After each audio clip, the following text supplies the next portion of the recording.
Et donc coucou tout le monde, alors aujourd'hui je suis ultra contente de vous retrouver et je vous retrouve pour une vidéo encore une fois où je vais vous donner des conseils pour la boutique. Alors effectivement j'ai pu remarquer que ma première vidéo sur le sujet n'avait pas tant tapé à l'œil que ça, mais c'est pas grave, je ne perds pas espoir, je pense que ça peut quand même servir à des personnes parce que j'ai quand même eu des commentaires hyper cool. Donc du coup bon, même si elle plaît pas à tout le monde, si ce genre de vidéo plaît déjà à une partie d'entre vous, c'est déjà pas mal je trouve. Donc aujourd'hui on se retrouve sur un autre sujet, conseils, boutique, et ce sujet va être comment bien faire ses fiches produits sur Etsy. C'est pour ça que j'ai tout noté sur mon bullet budget que vous voyez juste ici, et c'est pour ça aussi que je suis munie de mon téléphone pour vous montrer tout ça. Alors vous pouvez faire tout ce que je vais faire sur l'ordinateur et je vous conseille vivement de le faire sur l'ordinateur parce que c'est beaucoup mieux.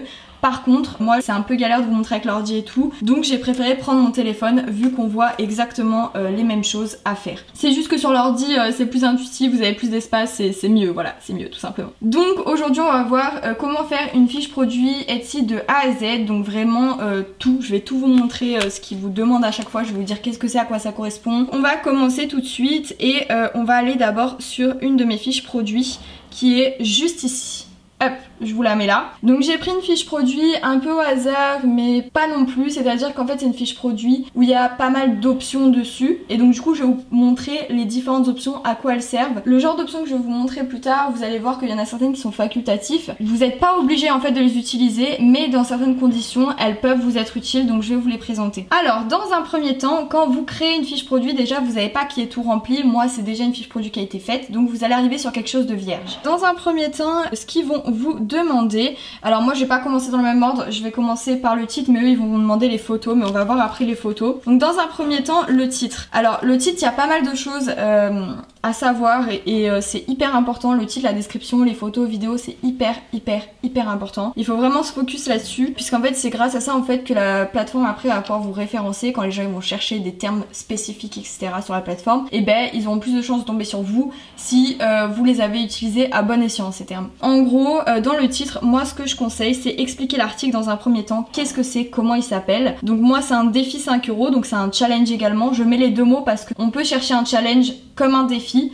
Donc j'ai préféré mettre les deux mots pour avoir plus de chances que les gens tombent sur mes fiches produits. Ensuite j'ai expliqué que c'était, je sais pas si vous l'avez vu juste là, une enveloppe budgétaire, voilà tout simplement, hop, juste ici, enveloppe budget, enveloppe budgétaire. J'ai spécifié les deux termes parce que les gens peuvent rechercher enveloppe budgétaire ou enveloppe budget. Encore une fois ça permet que les gens retrouvent plus facilement mon article. Et ensuite j'ai marqué pourquoi ça convient, à quoi ça sert, pour quel genre de personne c'est en fait simplement.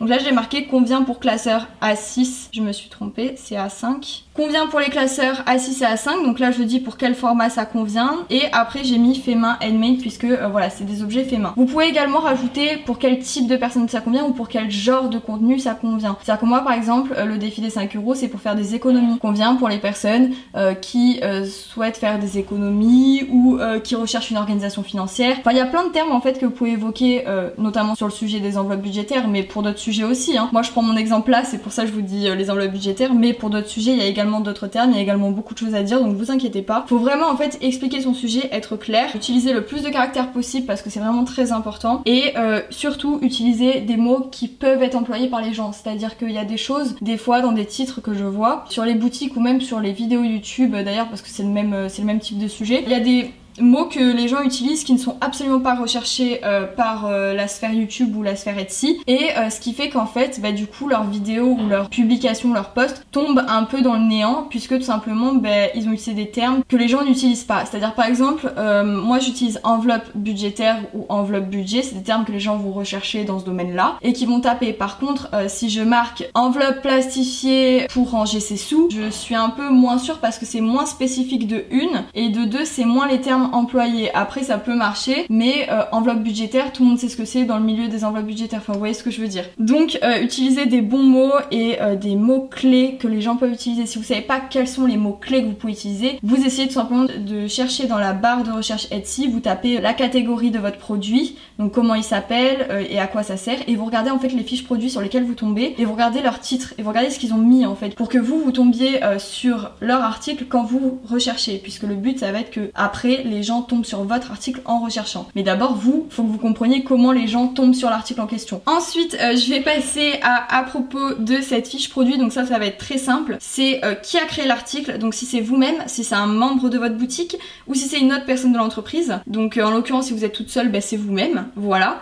Ensuite, qu'est-ce que c'est? Est-ce que c'est un produit fini ou est-ce que c'est un matériau ou outil? Bah là tout simplement vous définissez, moi c'est un produit fini, et la date tout simplement de quand vous avez créé l'article, donc c'est par année, voilà. Ensuite vous avez la catégorie. Alors dans quelle catégorie? Il faut se poser la question, du coup dans quelle catégorie va votre article, c'est logique, mais je veux dire dans quel type vraiment spécifique de catégorie. Faut être vraiment spécifique, faut pas être trop flou. Alors moi malheureusement j'ai pas trouvé de choses très claires au niveau des enveloppes budgétaires, au niveau des catégories, du coup j'ai mis calendrier agenda parce que ça regroupe la papeterie, ça regroupe les agendas qui sont aussi quelque chose pour s'organiser comme les enveloppes budgétaires, et voilà, j'ai pas trouvé mieux à vrai dire. Donc si vous avez mieux, dites-moi qu'est-ce que vous mettez comme catégorie si vous faites des enveloppes budgétaires aussi, parce que je vous avoue moi j'ai mis ça mais c'est un peu flou, mais je vous conseillerais d'être beaucoup plus précise que moi. Il y a énormément de catégories sur Etsy et je pense que vous allez trouver celle qui correspond au type de produit que vous vendez. Ensuite on va passer à la couleur, donc là il faut que vous définissiez votre couleur principale et votre couleur secondaire. Alors ça c'est pas pour tous les articles qui vont vous demander la couleur, c'est selon la catégorie que vous avez mise justement, et moi vu que c'est une catégorie calendrier agenda, il me demande la couleur. Ensuite je vais vous parler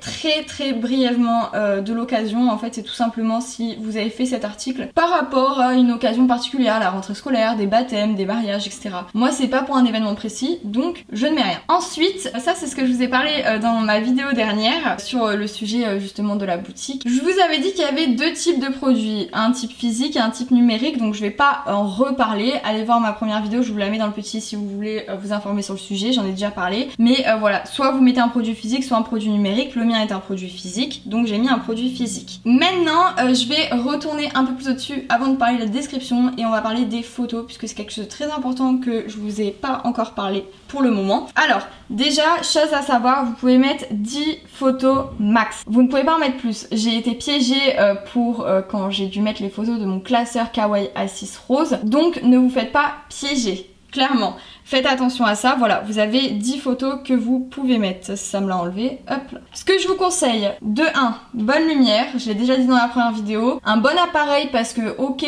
les téléphones d'aujourd'hui peuvent prendre des belles photos, je suis d'accord, mais pas tous les téléphones, faites attention. Vérifiez bien la qualité. iPhone, je sais que c'est bien. Après les autres, je ne connais pas, donc je ne saurais pas vous dire. J'ai jamais de Samsung, j'ai jamais eu autre chose, j'ai toujours eu des iPhones. iPhone, c'est cool, vous pouvez prendre des bonnes qualités de photos, vous pouvez changer la lumière et tout en prenant votre photo. C'est bien si vous avez ça. Après, si vous avez un appareil photo, c'est encore mieux.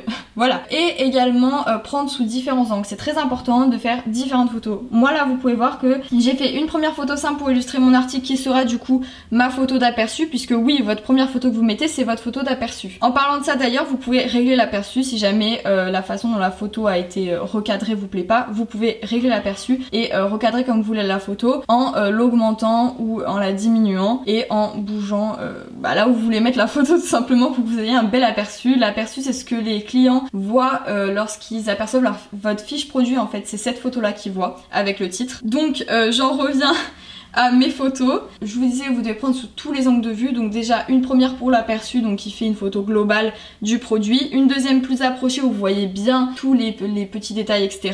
Une autre photo de dos si le produit a un dos. Et d'autres photos pour illustrer comment s'ouvre l'article, est-ce qu'il est ouvert ou fermé d'ailleurs. Vous pouvez même comparer par exemple la taille de l'article, je sais pas moi, à une colle si l'article est plus ou moins petit, pour que les gens puissent en fait définir la taille sans voir réellement l'article. Je sais pas si vous me comprenez, mais moi je me comprends parce que sur certaines photos, si vous êtes allé sur ma boutique, vous avez dû le voir, je compare mes stickers avec les bouchons de colle, enfin avec les bouchons de colle, non, avec les colles U, comme ceci, pour en fait comparer la taille. Et là vous voyez en fait à peu près la taille de mon téléphone, puisque vous savez quelle taille fait une colle, tout simplement, voilà.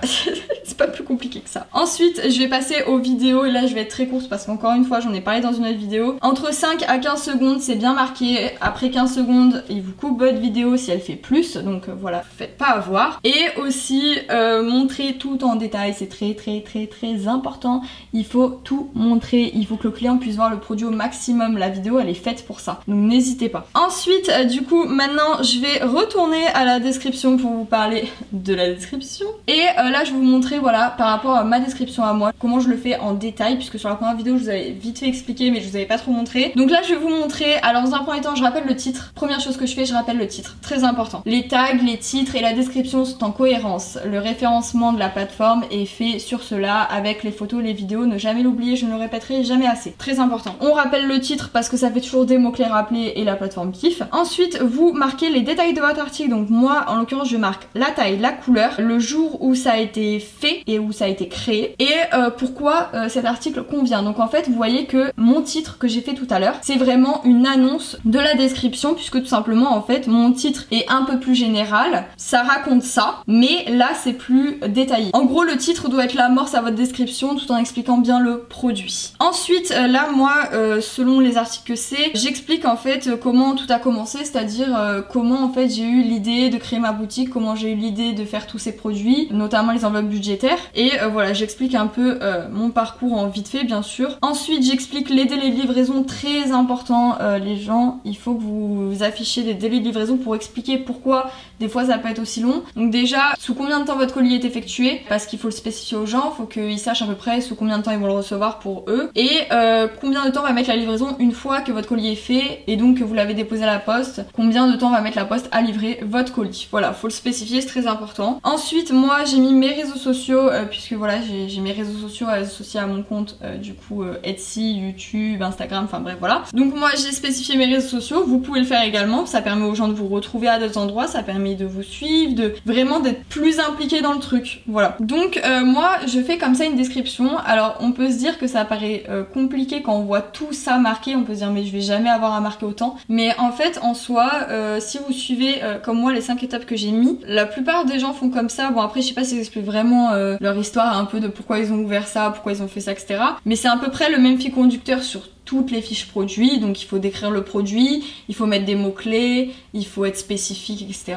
Vous inquiétez pas si vous prenez peur et que vous dites moi j'arrive pas à faire une description parce que moi j'ai eu peur en fait de pas faire une belle description. J'avais peur en fait que rien ne soit clair, etc. Au final regardez, je m'en sors bien. Donc ne vous inquiétez pas, ne prenez pas peur, faites comme je vous ai dit et vous allez voir, vous allez écrire tout seul et vous allez trouver votre description top à la fin, j'en suis sûre. Donc voilà pour la description. Maintenant je vais partir sur le reste, qui sont les partenaires de production et les sections notamment. Alors les partenaires de production personnellement j'en ai pas, donc moi je n'utilise pas ça, donc je ne sais pas. Ensuite section c'est facultatif, mais je vais vous en parler quand même parce que c'est quelque chose que j'utilise très régulièrement. C'est ce que les clients vont voir en fait sur le côté de votre boutique, vous allez avoir différentes catégories qui vont s'afficher puisqu'en fait c'est des sections que vous-même vous aurez créées. Et moi j'ai créé papeterie, autocollant, budget, comme ça permet à chaque personne de savoir déjà quel genre de produit je vends sur ma boutique et s'ils veulent le produit spécifique d'une catégorie, ils ont juste à cliquer sur la catégorie et ils ont le produit. C'est plus simple je trouve, c'est mieux organisé donc je vous le conseille. Ensuite les tags.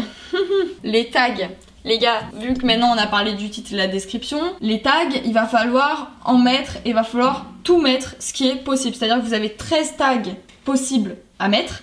Il faut mettre les 13. Voilà, faut pas réfléchir, faut mettre les 13. Ça, encore une fois, très important pour que la plateforme vous référence. Alors, qu'est-ce que vous allez mettre dans votre tag? Ben moi, vous voyez, je mets enveloppe budget, enveloppe budgétaire, organisation, défi 5 €, challenge, fait main, handmade, gris, or, marbre, finance, rangement, assist. Tout simplement, je répète les mots-clés qu'il y avait dans mon titre et ma description. C'est pas plus compliqué que ça, les gars, vraiment. Après, comme je vous ai dit dans ma première vidéo, il existe des outils qui vous permettent d'avoir des tags optimisés, etc. Ça, renseignez-vous. Moi, j'en utilise pas. Je vous ai un peu expliqué dans ma première vidéo. C'est pas trop mal à ce qui paraît, mais je ne peux pas plus vous conseiller que ça vu que j'en utilise pas. Voilà. Ensuite les matériaux c'est facultatif aussi mais pourquoi pas, c'est sympa, le client le voit, il sait avec quoi vous avez fait vos articles, ça justifie plus le prix aussi également, donc n'hésitez pas à le mettre, c'est toujours une information supplémentaire pour le client. Donc moi par exemple vous voyez je marque papier, encre, imprimante, mon imprimante c'est une HP 2620 donc j'ai marqué HP 2620. Ensuite j'ai marqué Canva, j'ai marqué ordinateur, tablette, plastifieuse, plastique, enfin bref voilà, marquez tous les matériaux que vous utilisez pour faire vos produits, c'est important. Ça, encore une fois, ça met plus le client dedans et puis même, je sais pas, c'est mieux de savoir avec quel type de produit, vous savez pourquoi vous payez quoi. Ensuite, bah, vu qu'on parle de paiement, le prix. Alors ici vous voyez c'est marqué renseigner le prix de la variation. Parce qu'en fait moi c'est une option que j'ai pris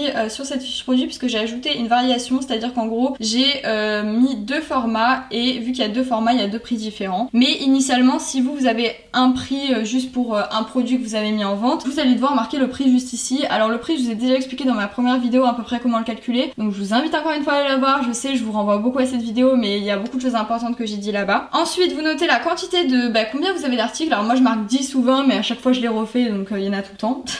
Voilà. Référence j'utilise pas donc je pourrais pas vous dire et je vais revenir vite fait sur les variations puisque voilà c'est une option facultative donc je vais en venir maintenant. Alors en gros moi au tout début je buguais un peu avec les variations mais en gros quand vous créez une variation, moi il faudrait que je fasse supprimer pour tout recommencer mais je vais pas le faire. Vous choisissez le type de variation que vous souhaitez, vous avez des tailles, des formats, des couleurs etc, le prix nan.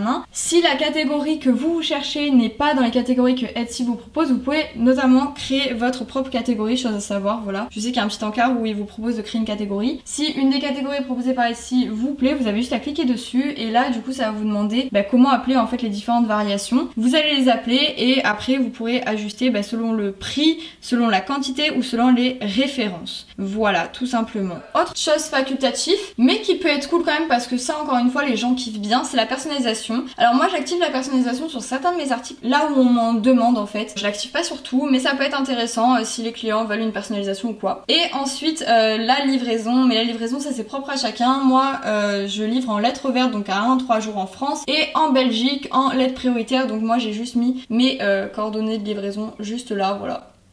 Mais ça je pense qu'on en parlera dans une autre vidéo. Ensuite du coup si vous livrez qu'en France vous n'avez pas des informations douanières à mettre. Moi j'en mets pas non plus d'ailleurs mais c'est quand vous livrez des colis hors de la France vous devez mettre des numéros tarifaires. Moi en l'occurrence ça ne me concerne pas puisque j'exporte des lettres hors la France. Voilà, chose à savoir, donc si vous exportez des lettres vous pouvez également livrer hors France et vous verrez que vous n'aurez pas de numéro tarifaire à rentrer. Vous mettez publier, ça va vous prendre 20 centimes sur la mise en ligne de votre article. À chaque fois que votre article va être vendu ils vont devoir refaire une mise en ligne donc ils vont vous reprendre 20 centimes pour republier l'article, c'est tout à fait normal. Et ensuite votre produit est publié.